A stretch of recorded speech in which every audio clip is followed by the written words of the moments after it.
The story of 2025 isn't that AAA has disappeared, it is most clearly not. It is, however, that piece by piece, the reasons we used to buy AAA by default, spectacle, scale, and safety, have got outclassed by something sharper: trust, speed, and ideas you can feel in your hands within 5 minutes. Players didn't stop wanting big, they stopped waiting for it. Or they stopped waiting for it only for it to be released and be an absolute mess. And when they looked around for the game that actually played tonight, indies were already there with a better hook, a fairer price, and a roadmap written by people who actually answer in the Discord. You can see that power shift in a single weekend. Escape from Duckov, a top-down duck-themed extraction shooter, exploded past 200,000 daily players and hit a 300k concurrent peak on Steam, charting above Battlefield 6 on October 27 and 28. A parody of Tarkov, obviously, built around quick readability and charm, selling over 1 million copies in week 1. It's the perfect snapshot of 2025's mood. The same adrenaline loop, none of the baggage, and priced so you don't need to justify it. The thing is, that same story is one we have seen repeated over and over again in the last 10 months. Indeed, it is that same current that pulled Balatro from weird poker roguelite to a phenomenon. That itself crossed 5 million sales by January after award show momentum, without a live service treadmill or predatory monetization. Just a rule set that lets anyone chase a dream hand and feel clever every run. When its solo creator spoke about avoiding crunch and delaying updates to protect craft, players didn't punish the game, they trusted it. More, in fact. In 2025, that mattered. We're out of patience for studios that burn people to hit quarters. We reward teams that say, it's done when it's done, we'll deliver it when it's ready. And then they do. Hades 2 went on to prove that early access covenant still works when it's honored. Supergiant put a finished feeling game into players' hands and kept tuning the blade. By late September, Steam sales alone topped 2 million, with analysts estimated 55 million gross on Steam, not counting other platforms. It's the opposite of the AAA pre-order rollercoaster. There's no mystery, there's no marketing fog, just iteration in the open and an audience that wants to be part of the studio's process, because that process has earned them before. Then there's Silksong, the long-promised sequel finally landing in September at $19.99. 4 weeks later, analyst tracking had it at 6 million downloads, including 4 million on Steam. A Metroidvania with the price discipline of 2017, released across every box that matters. Again, the indie thesis in action. Widen the funnel with fair pricing and instant availability. Then let word of mouth to do the heavy lifting you didn't pay an ad agency to fake. Peak might be the clearest argument of all. A jam-born co-op climbing idea from Landfall and Aggro Crab that sprinted from concept to the top of the charts. By August, third-party analytics pinned it at 9.7 million copies and 55 million plus gross. By October, devs were openly celebrating 11 million sold, and crucially, talking candidly about sustainable expectations instead of external growth curves. Compare that to AAA's marketing spend to break even math.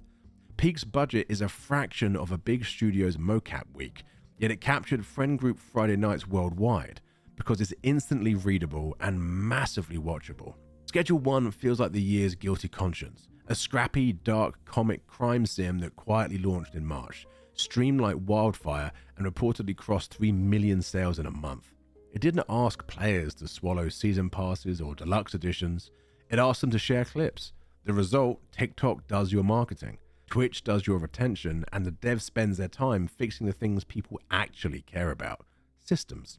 And Megabonk, a one-developer 3D vampire survivors that blew past 1 million sales in 2 weeks and cracked 117,000 peak concurrent players. It spells out the economics. Make a tight loop with immediately legible upgrades, sell it at an impulsive price, optimize it for streamability, and ship updates at human speed. Suddenly your solo project is out engaging mega budget shooters because every run in the story clip and every patch is a noticeable buff to fun. So why do indies keep outselling AAA this year? Because 2025 exposed the weak joints in the blockbuster model and amplified every indie advantage. First, price fairness meets reach. When Silksong launches at $20, the barrier to, "I'll try it tonight," disappears. When Balatro sits at a low impulsive price, gifting it to friends is part of the virality. Indies widen the funnel by default, while AAA narrows it at $70 and asks for a trust deposit. Second, watchability is the new storefront. Duckov's Duck Stupidity, Peak's Panic, Balatro's Jackpot screens, these are clip machines. If 10 seconds communicates the fantasy, creators become your ad spend.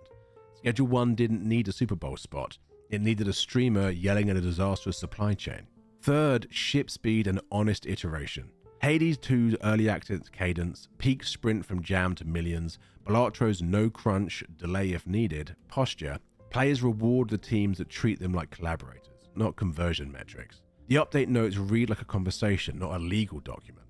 Fourth, genre fluency over tech spectacle. Megabonk doesn't pretend to be everything. It's a perfect slice of numbers go up chaos. Duckov retracts Tarkov in something your whole friend group can play after dinner.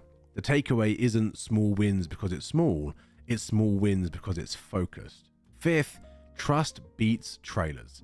After years of messy launches, players now default to skepticism. Unless your name is a synonym for delivering.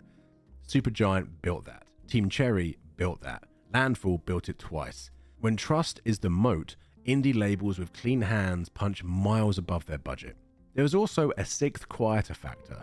Sane scope gives room for taste. AAA needs 4 quadrant hits. Indies can be specific and let the audience self-select.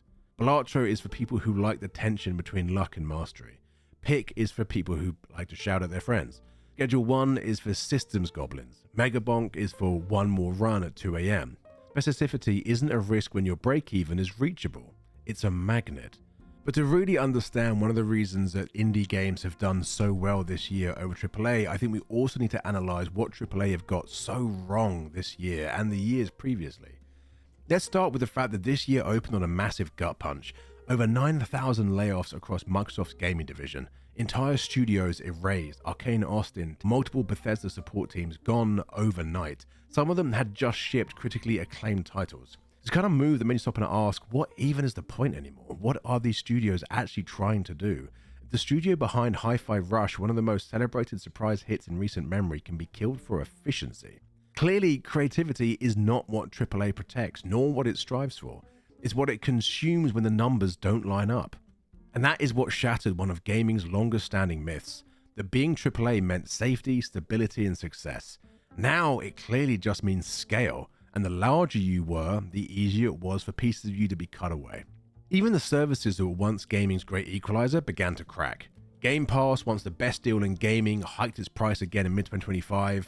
Microsoft framed it as adding value, but players saw it differently, especially after reports emerged that the company had forfeited $300 million in Call of Duty sales just to keep it locked inside the subscription.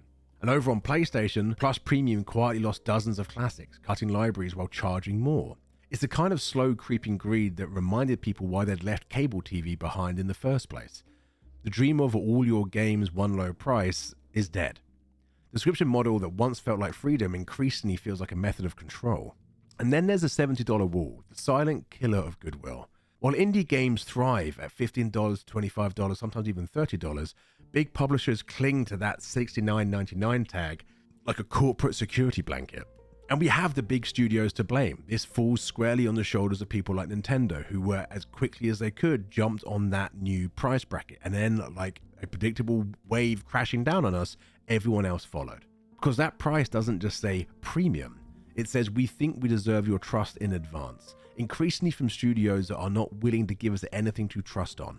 But players in 2025 stopped pre-ordering. They waited for reviews, they waited for patches, they waited for discounts, because we've been burnt so many times at this point. And by the time those discounts finally arrive, the conversations moved on to Balatro, to Peak, to Schedule 1, to something that respects both our time and our money.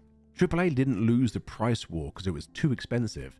It started to lose ground to indie titles because gamers started feeling that maybe it's just not worth it. I think another thing that's worth noting is how the language of AAA has changed. A lot of AAA doesn't feel like it's a premium offering anymore. It increasingly feels very predatory. And I think this is clearest in the marketing language. The push constantly for engagement, the focus on monetization, the endless push for value propositions. They speak in quarterly earnings corporate lingo. Indies speak in love letters and passion. When the biggest studios deliver layoffs, subscriptions, broken promises, and live service models, and the smallest teams deliver value, laughter, fun, transparency. The outcome isn't even close. One feels human. One feels like gamers making games for gamers. The other feels like people in suits making games to count money in a bank account. And as a result, feels hollow. AAA used to stand for ambition. Now too often it stands for anxiety, bloated budgets, cautious design, and shareholders breathing down the dev team's neck. It's not that big studios cannot make great games anymore, it's that the system around them makes greatness the exception rather than the norm. So when people spend their money, they're no longer paying for spectacle, they're paying for sincerity. By the time the credits roll on 2025, you can squint and see somewhat of a realignment. Not the death of AAA. AAA is not dying. It is in crisis. The industry overall is in crisis, but AAA is still going strong. It is, however, the death of its default authority. The year's most played, most loved, most recommended games often cost less than a AAA deluxe skin bundle and were built by teams that talk to you like a person. Players didn't betray big studios. Big studios drifted away from players. Indies just showed up with a better answer. So if you want to understand why indies keep outselling AAA in 2025, don't look at budgets, look at friction. Who removes more of it? On price, on trust, on time to fun, on updates, and on platforms. This year, the answer wasn't even close. And as always, that is everything from me. I would love to know your thoughts down in the comments down below. And of course, until next time, something, something, something.